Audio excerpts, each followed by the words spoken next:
President Biden held an emergency meeting with the leaders of the G7. The U.S. and its allies have agreed to stay the course, vowing to support Ukraine for as long as necessary.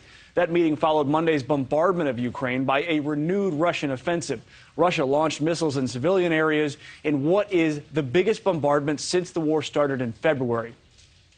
Some are now calling those strikes a war crime. The G7 also warns the Russian regime against using weapons of mass destruction after Vladimir Putin threatened the use of nuclear weapons. Joining me now is NewsNation correspondent Tom Dempsey with the latest on these developments live from Washington. Good morning, Tom.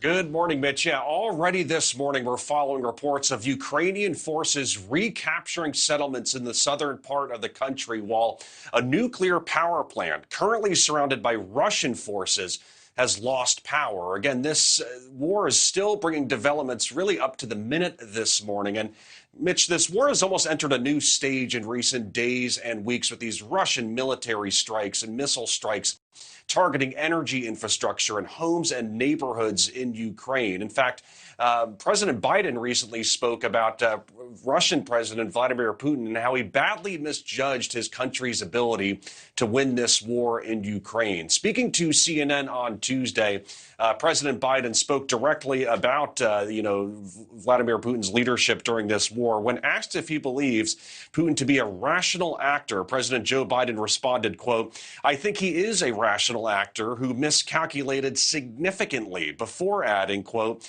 "I don't know what's in his mind, but clearly he could leave and still probably hold his position together in Russia." Lots of concerns remain this morning over Russia possibly using nuclear missiles, but President Biden commented on that, saying, "I don't think Putin will be using the missiles, but I think it's irresponsible for him to talk about it." President Biden says he has no plans to meet with Putin unless it involves discussing the release of WNBA basketball star Brittany Griner from a Russian prison. But, Mitch, of course, over the past 2 days, Russian military strikes targeted over a dozen cities across Ukraine, with emergency crews saying the attacks killed at least 26 people.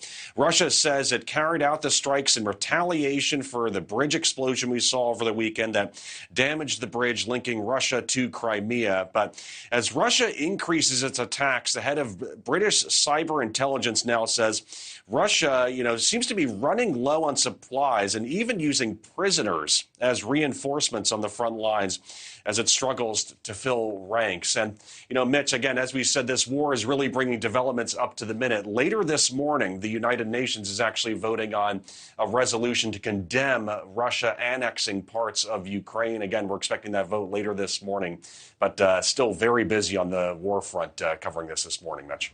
Tom, we know the U.S. and other countries have committed billions of dollars in aid to Ukraine. What is the update on U.S. military aid to that country?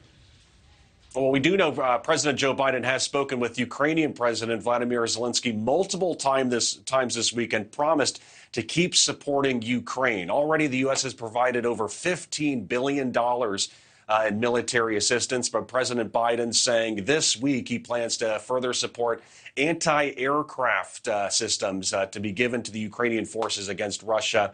And this morning already we've seen the Ukrainian Defense Ministry posting pictures of new military supplies arriving on the front lines from the U.S. Mitch? Okay, Tom, thanks for that report. We'll see you on Morning in America. Thanks for watching. Go to newsnationnow.com to find NewsNation in your cable lineup. And don't forget to click the red subscribe button below to get more of NewsNation's fact-based, unbiased coverage.